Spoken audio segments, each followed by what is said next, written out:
இயேசுவின் நாமத்தில் உங்களை யாவரை வாழ்த்துகிறேன். இந்த நாளிலும் கர்த்தருடைய வார்த்தை அப்போஸ்தலர் நடவடிக்கைகள் 13:22 வசனத்தை வாசிக்க கேட்போம்.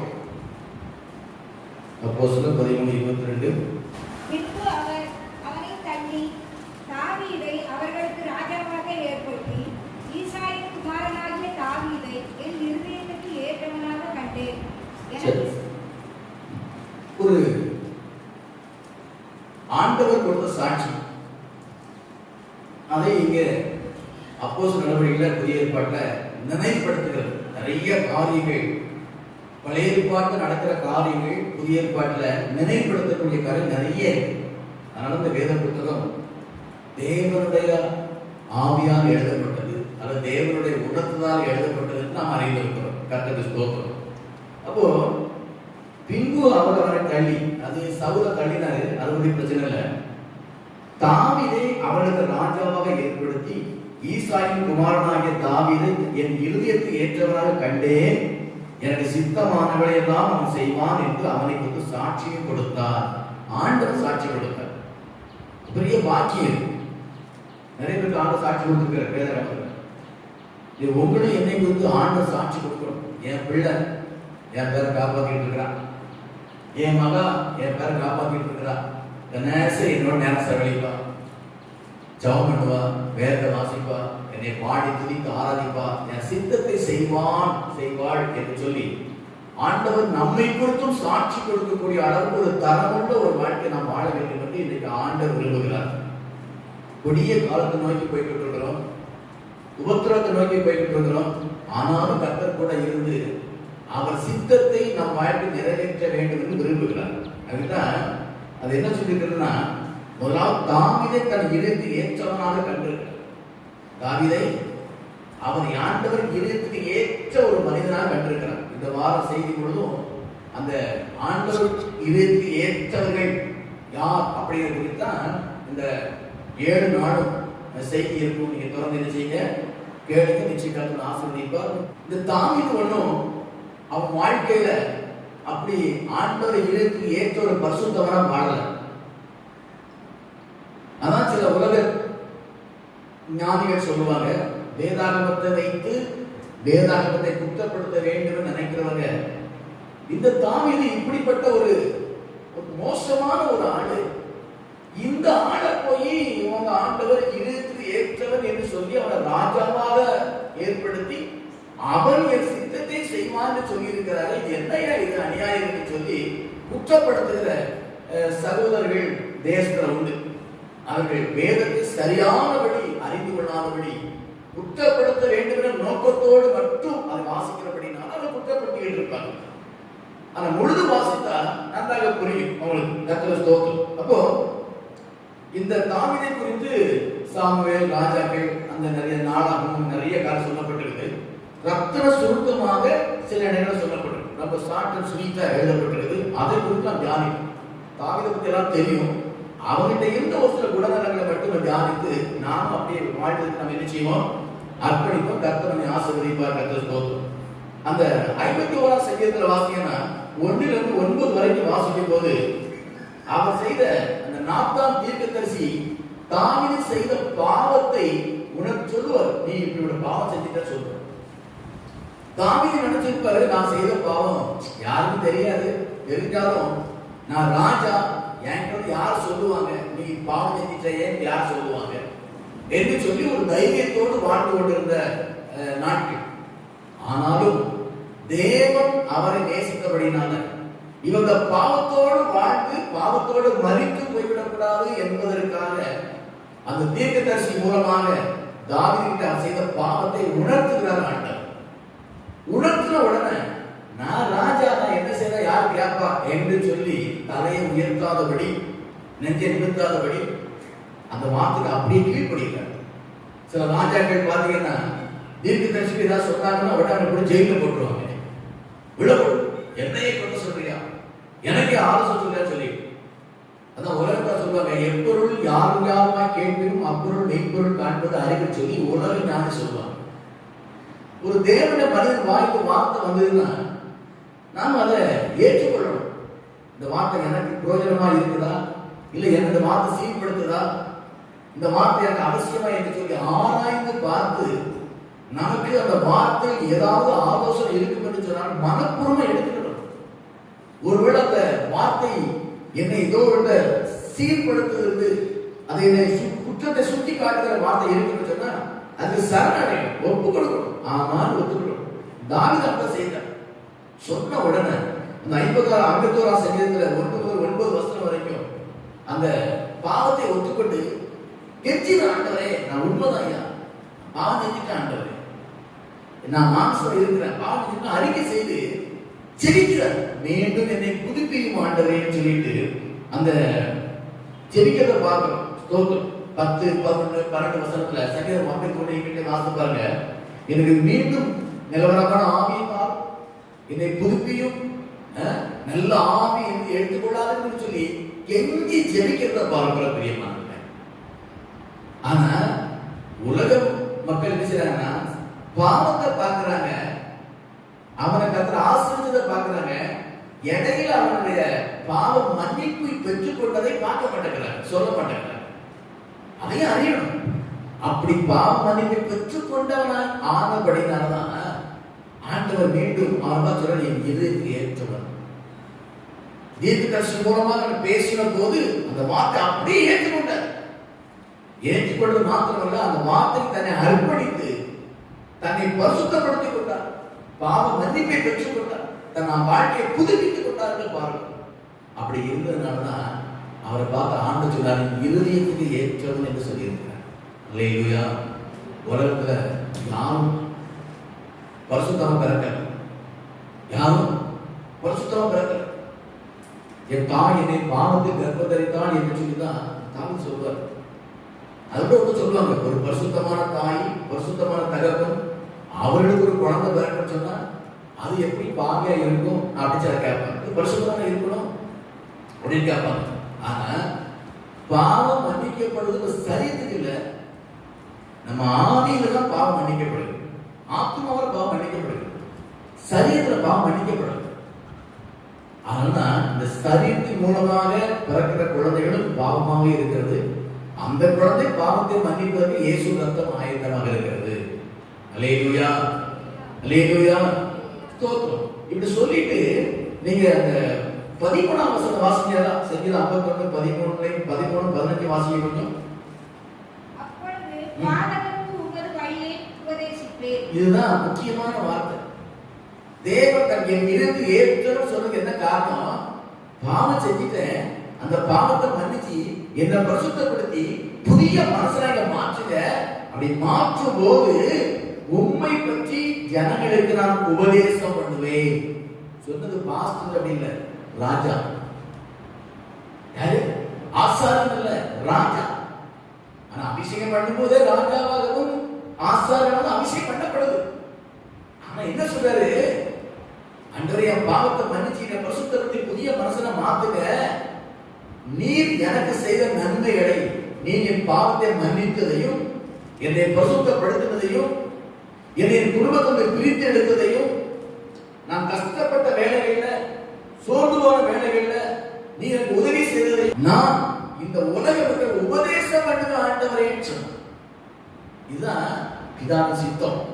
அல்லேலூயா, அல்லேலூயா சொல்லிட்டு அந்த 12 வசனம் வாசிங்க. ஆண்டவரே என் உதடுகளை திறந்தருளும், அப்பொழுது என் வாய் உம்முடைய புகழை அறிவிக்கும். என் வாயுடைய புகழை அறிவிக்கும். இந்த ரெண்டு வார்த்தை தான் தாவீது ஆண்டுடைய இருந்து ஏற்றவனாய் காணப்படுகிறார். உம்மை பற்றி உபதேசம் பண்ணுவேன், என் வாயுவை புகழ்ந்து கொண்டு இருக்கும் ஆண்டவரே. கையை தட்டி ஆண்டவரை மேம்படுத்துவோம். ஹல்லேலூயா.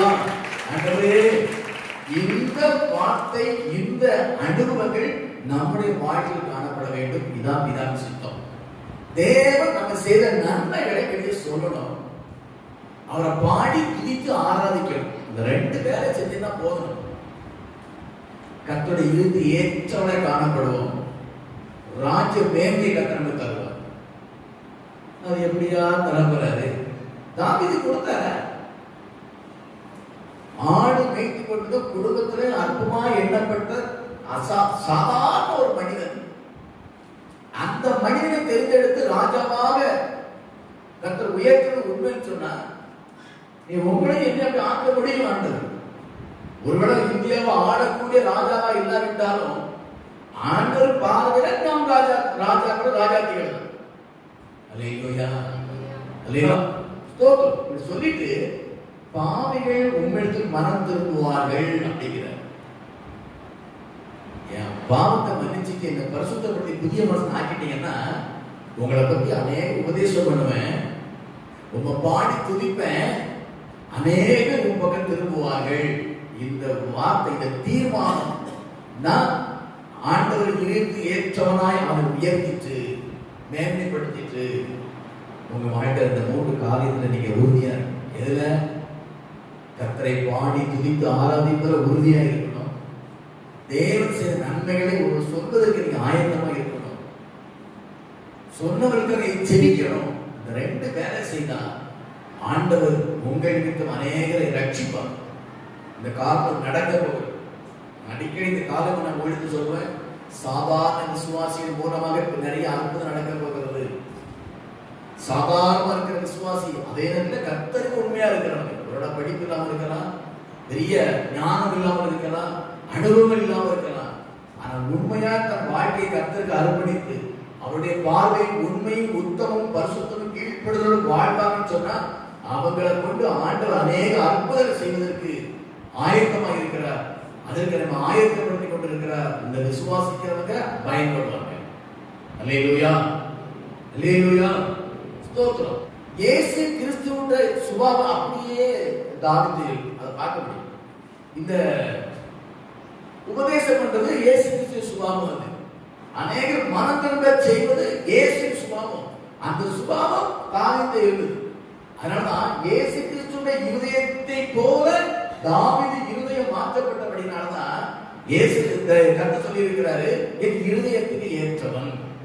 அல்லேலூயா அல்லேலூயா. அவருடைய இருதயம் போல நம்ம இருதயம் காணப்படும், அவருடைய சுபாவம் போல நம்ம சுபாவம் காணப்படும். அப்படி இருக்கிறவங்க தான் ஆண்டவர் இருதயத்துக்கு ஏற்றவர்கள். அல்லேலூயா. இன்னும் 2 காரியம் நான் சுத்தமா சொல்லிடுறேன்.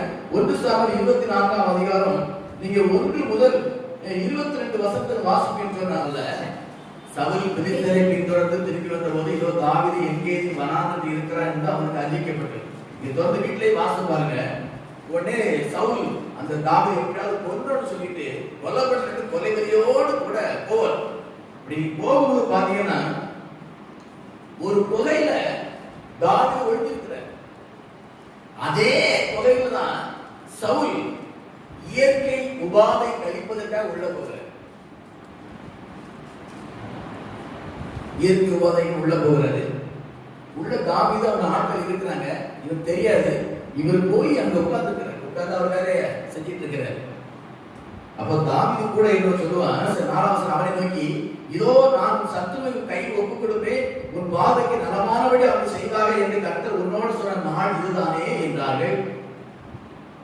இந்த தாவீது கூட சொல்றாங்க, ஆண்டவர் சத்துருவன் கையில் ஒப்புக் கொடுப்பேன்னு சொன்னாங்களா, அந்த நாள் இந்த நேரம் தான். உன்னை கொலை செய்ய விட வருகிறவன் இன்னும் முன்னால உட்கார்ந்துட்டு இருக்கிறான், போட்டு தள்ளிடுமே. அதை சொல்லுவான், கர்த்தர் அபிஷேகம் பண்ணவன் மேல என் கையை வைக்க கூடாதுப்பா. இவனை தான் கொலை செய்து வந்துட்டு இருக்கிறான். ஆனா இவன் சொல்றான், அவன் என்ன சொல்றது, அவன் மேல கையை கூட வைக்க கூடாது. ஆனா அவனுக்கு இருக்கிறது உணர்த்தப்பட வேண்டும் என்று சொல்லி அவன் சால்வை பின்னால கொஞ்சம் கட் பண்ணி எடுத்துக்கிட்டான்.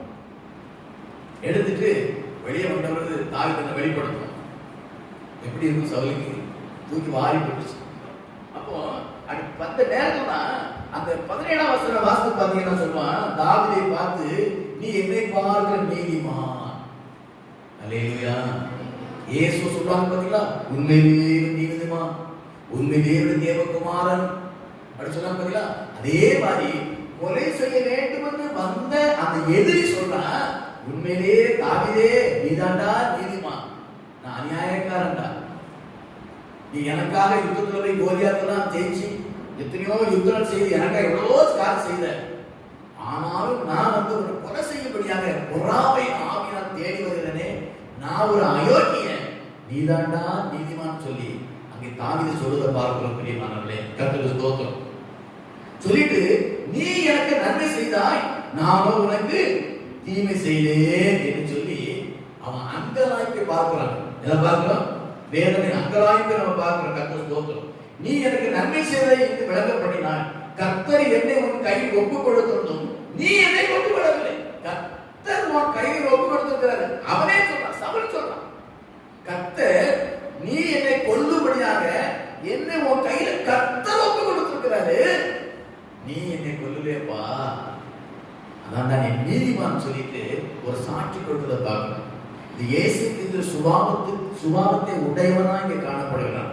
அது மாத்திரமல்ல, நீங்க எப்படி பாத்தீங்கன்னா அந்த 27ஆம் அதிகாரத்துல 7 to 25 வசனத்துக்கு வாசிப்பாங்க. இதே ஒரு சம்பவம் நடக்கும். அந்த 7ஆம் வசனம், அப்படியே தாவீதும் அபிசாயும் ராத்திரியிலே அந்த ஜனங்களுக்குள்ளே வந்தார்கள். இதோ சவுல் ரதங்கள் இருக்கிற இடத்தில் படுத்து நித்திரை பண்ணினான். அவன் தலைமாட்டில் அவனுடைய ஈட்டி நிலத்திலே குத்தி இருந்தது. அவனை சுற்றிலும் அப்னேரும் ஜனங்களும் படுத்து கொண்டிருந்தார்கள். இப்போ சவுல் தாங்க தேட வரவங்க களைச்சு போய் படுத்து தூங்கிட்டு இருக்கிறாங்க. தூங்கிட்டு இருக்கா, எல்லாரும் அவனை மேய்க்காப்பட எல்லாரும் தூங்கிட்டாங்க. ஈட்டி பக்கத்துல இருக்குது, தண்ணி சவு பக்கத்துல இருக்கு. அப்பொழுது தாவீது கூட போன அபிஷாய் என்ன சொல்றாரு பாருங்க. தாவீதை பார்த்து, இன்று தேவனுடைய சத்துருவுடைய கையில் ஒப்பு கொடுத்தார். இன்று தேவன் உங்களுடைய சத்துருவை உங்க கையில ஒப்பு கொடுத்திருக்காரு. தூங்கிட்டு இருக்கிறான், பக்கத்துல ஈட்டி இருக்கு, கர்த்தர் ஒப்பு கொடுக்கிறார் சொல்றாரு. இப்பொழுது நான் அவனை ஈட்டினால் 2 குத்தாக குத்தாமல் ஒரே குத்தாக நிலத்தில் உருவ குத்தட்டுமா என்று கேட்கிறேன். தாவீது கூட என்ன கேட்கிறேன், நான் கொண்டு செய்யும் கொலை செய்ய வரேன், நான் ஒரே குத்த குத்தி சோலையை முடிச்சிருந்தேன் சொன்னான். சோத்திரம். அப்போ பின்ன தாவீது அபிஷேகம் பார்த்து அவனை கொல்லாத, கர்த்தர் அபிஷேகம் பண்ணினவன் மேல் கையை போட்டு குற்றமில்லாம போகிறவன் யார் என்று சொன்னான். இன்னும் தாவீதை கர்த்தர் அவர் அடித்து அல்ல அவருடைய காலை வந்து அவர் மரித்து அல்ல அவர் யுத்தத்துக்கு போய் மரணம் மாண்டால் ஒழிய நான் அவரை கொலை செய்ய மாட்டேன்.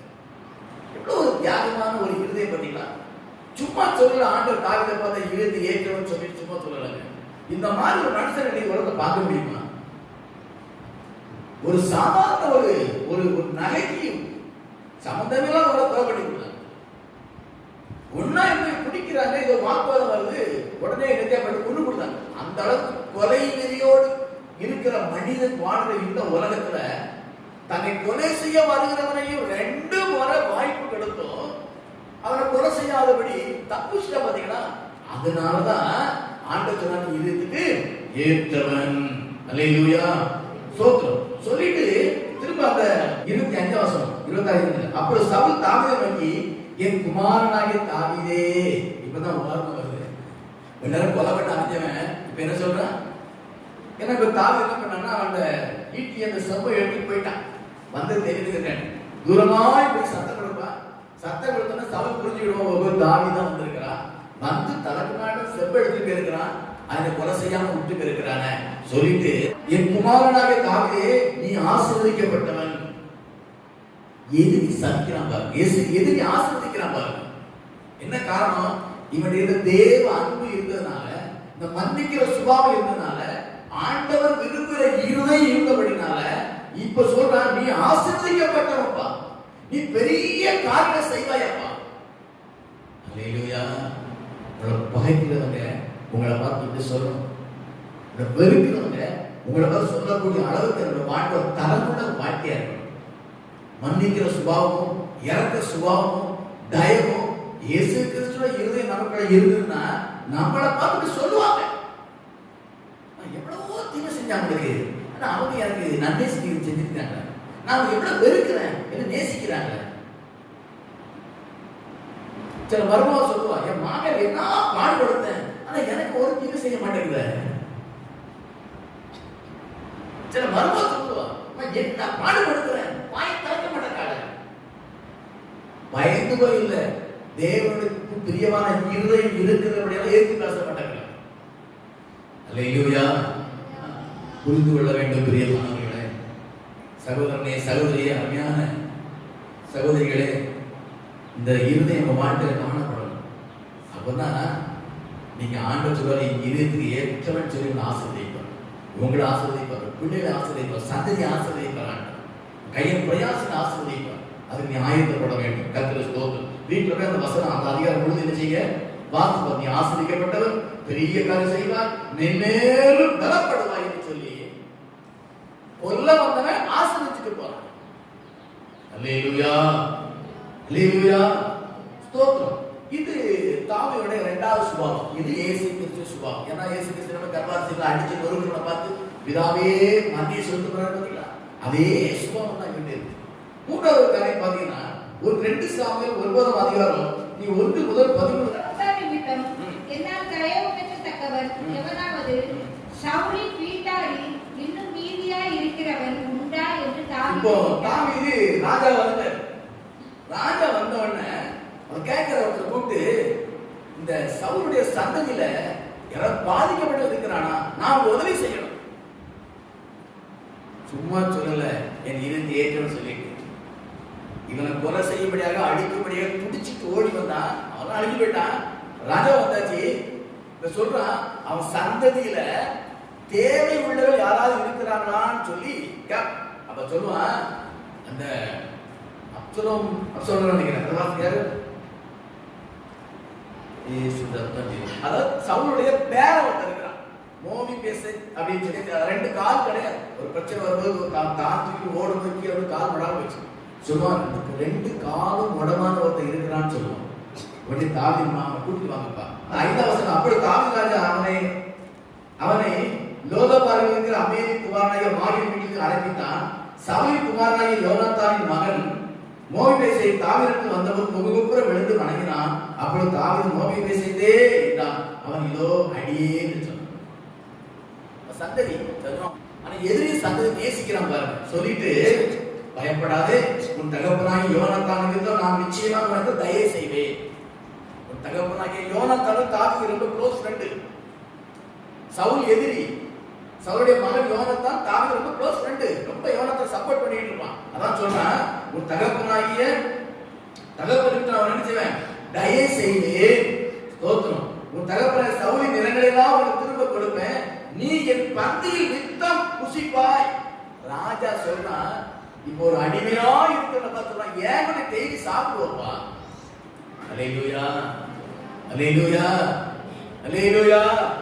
இயேசு கிறிஸ்து பாவிகள் வீட்டுல சாப்பிடுறத குற்றப்படுத்தினாங்க. என்ன இயேசு வீட்டுல சாப்பிடுறாரு, பாவி வீட்டுல சாப்பிடுறான்னு சொல்லுவாங்க. இயேசு பாவி நேசிக்கிற ஆண்டவர். அதே போலதான் தாவீதும் எதிரியை நேசித்து என் கூட வந்து சாப்பிட சொல்லிச்சுன்னா அவன் அழைக்கிறதே பார்க்கிறோம். பிரியமானுடைய கர்த்தருக்கு ஸ்தோத்திரம். அது மாத்திரமல்ல, 11ஆம் வசனம் வாசித்து பார்த்தீங்கன்னா, சீபா ராஜாவை நோக்கி, ராஜாவை என் ஆண்டவன் தமது அடியாருக்கு கட்டளையிட்டபடியெல்லாம் ஒரு அடியாரை நான் செய்வேன். இந்த ராஜகுமாரின் ஒருவனை போல மோபிபேசை என் பந்தியில் அசனம் பண்ணுவார் என்று ராஜா சொன்னார். ராஜகுமார் ஒருத்தனை போல அவன் ஏற்றுக்கொள்ளலையா? தேவமான தேவன் பாவியா இருந்த உங்களை என்னையும் அவர் பிள்ளையாக ஏற்றுக்கொள்ளும்படியாக இயேசு இந்த பூமியில் ரத்தம் சிந்தி அடித்து நொறுக்கி ஜீவனை கொடுப்பதற்கு அர்ப்பணிச்சார், அனுப்புனர். எதுக்கு? அவர் உங்களை என்னை அவருடைய பிள்ளையாய் மாற்றும்படியாக. இந்த சுபாவம் தாவீது இருப்பாங்க. அழகா சொன்னாங்க, என் பந்தியில் அசனம் பண்ணுவார் என்று ராஜா சொன்னான். எவ்வளவு மகிழ்ச்சியா இருக்கு அவனுக்கு. அல்லேலூயா, ஸ்தோத்திரம். இப்போ மோபிபேசேத் ராஜாவின் பந்தியில் நித்தம் அசனம் பண்ணுகிறவனாய் இருந்தபடினால் எருசலேமை குடியிருந்தான். அவனுக்கு 2 காலும் குணமா இருந்தது. இப்போ எருசலேம் தான் கூட வச்சுட்டாங்க. ஒரு பெற்ற தாய் தகப்பன் கொஞ்சம் பலகீனப்பட்டா கூட வச்சு பராமரிப்பதற்கு சில இருதயம் இருக்காது. இது அந்நியன், தன் நண்பனுடைய பிள்ளை, இது நீ பேரன். 2 காலம் கொண்டமானவனை கூடவே வச்சு அவன் கூடவே சாப்பாடு கொடுத்து அவன் கூடவே வச்சு பராமரிக்கிறான் பாருங்க. இதுதான் இயேசு கிறிஸ்துடைய இருதயம் அப்படிங்கிறது. எத்தனை பிள்ளைகள் பெற்றோர் பலகீனப்படும் போது, செய்யப்பட முடியாத போது நேசிக்கிற பிள்ளைகள் இருக்கிறாங்க. ஆனா சில பிள்ளைகள் புறக்கணிக்கிறவங்க இருக்கிறாங்க. இவெல்லாம் ஆண்டுடைய பார்வையில் அவர் இதயத்துக்கு விரோதமான நாட்கள். நீங்க யாரும் அப்படி இருக்க மாட்டீங்க. நான் விசுவாசிக்கிறேன். நீங்க ஆண்டவரை விசுவாசிக்கிறவங்க, கர்த்தருடைய வார்த்தையை நேசிக்கிறவங்க, கர்த்தருடைய வார்த்தை கீழ்ப்படுகிறவங்க. தாயோ தகப்பனோ, ஒரு மாமனாரோ மாமியாரோ ஒருவேளை செயல்பட முடியாத ஒரு சூழ்நிலை இருந்தாலும் அவங்களை நீ மனப்பூர்வமா நீ நேசித்து அவனுக்கு போஷித்து அவன் செய்ய வேண்டிய பணியிட செய்வீங்கன்னு சொன்னா உங்களை பார்த்து ஆண்டவர் சொல்றாரு, என் இருதயத்துக்கு ஏற்றவன் அப்படி சொல்றாரு. அல்லேலூயா. உங்க பெற்றோர் யாரும் அந்த சூழ்நிலை வராது. அதுக்காண்டி பயப்படாதீங்க. போய் எங்க அம்மா அப்பா இவன் நடக்கிறதே கிடப்பாங்களோ நான் பார்க்கணுமோ நினைக்க வேண்டாம். அந்த நேசிக்கிற இருதயம் நமக்கு இருக்கணும். அவ்வளவு எத்தனை பேர் நான் பார்ப்பேன், மாமியார் அவ்வளவு நேசிக்கிற சகோதரி இருக்கிற நான் பார்க்க நம்ம சபையில் இருக்கிறேன். வயதான காலத்துல பணிவிட செய்கிற ஆட்கள் இருக்கதான் செய்யறாங்க. அதை நினைச்சு நான் சந்தோஷப்படுறேன். நீங்க எல்லாம் ஆண்டு இருந்து ஏற்றவர்கள் அவங்க. அல்லேலூயா, அல்லேலூயா, ஸ்தோத்திரம். இதே போல நீ என்னோட எருசலேமில் இருப்பாய் அப்ப சொன்ன பாத்தீங்களா, இயேசு கிறிஸ்து திரும்ப சொன்னாரு நீ என்னோட பரதேசில் இருப்பாய்ன்னு சொன்னார். இந்த இயேசு கிறிஸ்துடைய அந்த திவ்ய சுபாவம் தாவீதின் இருதயத்தில் இருந்தபடினாலதான் ஆண்டவர் சொன்னாரு என் இருதயத்துக்கு ஏற்றவன், ராஜாவாக ஆக்குவேன், அவன் என் சித்தம் செய்வான் என்று சொல்லி ஒரு சாட்சி கொடுத்திருக்கிறார். அருமையானவர்களே, இந்த 9வது மாதம் 2வது வாரத்துல நிறைய சத்தியம் கேட்டிருக்கீங்க. நீங்க நிறைய வேதம் வாசிச்சிருக்கீங்க. நீங்க நிறைய செய்தி கேட்டிருக்கீங்க. மறுபடியும் நினைவுபடுத்துதல். கடைசி காலத்துல ஒருபோதும் ஆண்டவருக்கு விரோதமாக நான் மாறிவிடக்கூடாது. சவுல் தேவனால் அபிஷேகம் பண்ணப்பட்டவன். ஆனா காலப்போக்கில் கர்த்தருக்கு பிரியம் இல்லாம போயிட்டான். சாலமோன் தேவனுக்கு பிரியமானவன். கடைசி நாட்கள்ல கர்த்தருக்கு பிரியம் இல்லாம போயிட்டான். யூதாஸ் இயேசு கிறிஸ்துவின் சீசன் அப்போஸ்தலன் கூட இருக்கிறவன். ஆனா கடைசி நாட்கள்ல ஆண்டவருக்கு பிரியம் இல்லாம போயிட்டான். அருமையான தேவனுடைய பிள்ளைகளே, ஒரு எதிர்மறையான உலகத்தை வாழ்ந்துட்டு இருக்கிறோம். எதிர்மறையான சூழ்நிலைகள், எதிர் மனநிலை உடைய மக்களோடு வாழ்ந்துட்டு இருக்கிறோம். நம்ம மனநிலைக்கு ஒத்து போகாத ஆட்கள், நம்ம இதயத்துக்கு ஒத்து போகாத ஆட்கள். ஒருவேளை ஒரு கணவன் அப்படி இருக்கலாம், மனைவி அப்படிலாம், பிள்ளைகள் அப்படிலாம், பெற்றோர் கூட அப்படி இருக்கலாம். இதயத்துக்கு ஒத்து போகாத இருக்கலாம். ஆனால் நாம் ஒத்து போக வேண்டும். அல்லேலூயா, அல்லேலூயா. நம்மளை விரோதிச்சு பகைச்சு குற்றப்படுத்தி குறை சொல்றாங்க இருக்கலாம். நாம் அவரை நேசிக்கணும். அவங்கதான் என் ஆண்டவராக இயேசு கிறிஸ்துவின் இருதயத்துக்கு ஏற்றவர்கள். அவங்களதான் ஆண்டவர் ராஜாவா இருப்பார். அவங்களதான் ஆண்டவர் ஆசீர்வதிப்பார். அவங்களதான் கர்த்தர் கரத்துல பயன்படுத்துவார். அவங்க வாயிலிருந்து கர்த்தர் பேசுவார். அவருடைய கரத்திலிருந்து வல்லமை புறப்பட்டு அநேக அற்புதம் செய்யும். வாழ்க்கையில பிறந்தோம், ரட்சிக்கப்பட்டிருக்கோம், ஏதோ தட்டு தடுமாடி பல்லோக்கு போயிடும், அந்த வாழ்க்கை வாழக்கூடாது. தேவ சித்தத்தை நிறைவேற்றுகிற மக்களாய் காணப்பட வேண்டும். தேவ நாமத்தை மகிமைப்படுத்தும் மக்களாய் காணப்பட வேண்டும். வாழ்நாட்கள்ல ஒரு சிலரையாவது ரட்சிப்பு நடத்துகிற மக்களாய் காணப்பட வேண்டும். நம்ம மூலம் ஒரு சிலர் ரட்சிக்கப்பட வேண்டும் ஒரு வைராக்கிய வாஞ்சியுள்ள மக்களாய் காணப்பட வேண்டும். அந்த வாஞ்சி இருக்கணும்னா நீங்க ஒரு சின்ன ஜெபத்தை பண்ணணும். ஆண்டவரே, என் இருதயம் உங்க இருதயத்தை போல மாறட்டும். ஆண்டவரே, அல்லேலூயா. என் இருதயம் உங்க இருதயத்தை போல மாறணும். ஆண்டவரே, உங்களுக்குள் இருந்து அந்த ஆத்தும பாரம் என் இதயத்துக்குள்ள வரணும். ஆண்டவரே, ஆத்தும இல்லதான்னு சொல்லல, இருக்குது. இன்னும் கொஞ்சம் அதிகம் ஸ்பீட் அதிகமாயிடுச்சு. பார்த்தீங்களா, காதலி கொஞ்ச காலம் இருக்கிற இந்த உலகம் முடிய போகிறது. கொஞ்ச காலம் இயேசு வரப்போகிறார். ஆனபடினா உங்களுடைய ஜெபம், உங்களுடைய ஆத்தும பாரம், சாட்சிய வாழ்க்கை தீவிரம் அடைய வேண்டும். வேலை அதிகரிக்க வேண்டும். ஓட வேண்டும். சோர்வு இருக்கக்கூடாது. முழங்கால முடக்கணும். ராஜாமத்தில் எழுந்து ஆண்டவரை பார்க்கணும். முழங்கால் வேர்த்த வாசிக்கணும். ஜெபிக்கணும். ஆண்டவரே, நான் என்ன செய்ய சித்தமா இருக்கிறேன் சொல்லும் அடியை கேட்கிறேன். உங்க சித்தைய வாட்ட நிறைவேற்ற ஆண்டவரை அர்ப்பணிக்கிறேன் சொல்லணும்.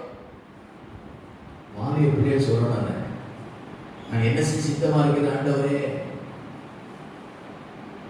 ஏதோ எல்லாரும் போல பிறந்து ஏதோ வாட்டினேன் ஏதோ போனேன் அப்படி இல்லை. தாவீது வாழ்க்கை வேதாகமத்தில் எழுதப்பட்டது. அது விசேஷமான சாட்சி சொன்ன ஆண்டவர். இது ஏற்ற சொன்னபடி உங்களை சொல்லக்கூடிய அளவுக்கு ஒரு தரமுள்ள ஒரு வாழ்க்கை வாழ வேண்டும் கர்த்தர் விரும்புகிறார். கடைசி காலத்துல அதுக்கு நீங்க அர்ப்பணிங்க. கர்த்தர் ஆசீர்வதிப்பார். ஒரு படங்கள் படிட்டு நினைச்சோம். எல்லாருடைய படங்கள் படி கேளுங்க. ஆண்டவர் தாவீது பட்சபாத விஷயத்தை தவிர அவர் குடும்பத்தில் செய்த ஒரு தவறு தவிர வேற எந்த பாவம் செய்யணும்னு ஆண்டு சொல்லியிருக்கேன். இந்த குடும்பத்துக்கு செய்த ஒரு பாவம், அவளுக்கு அவள் கணவனுக்கு செய்த ஒரு பாவம், வேற எந்த பாவம் செய்த மாதிரி வேற நமக்கு இல்லை. பட்சபாத விஷயத்தில் மாத்திரமே தவறி இருக்கிறான்னு சொல்லி வேதம் சொல்லி இருக்கிறது. ஆனா நீங்களும் நான் அப்படி சொல்ல முடியாத அளவுக்கு எண்ணிக்கைக்கு அடங்காத, சொல்லி முடியாத அளவுக்கு தவறு செய்தவர்கள். இரக்கமுள்ள ஆண்டவர் ரட்சித்திருக்கிறாரு, பாவத்தை மன்னிச்சிருக்கிறாரு.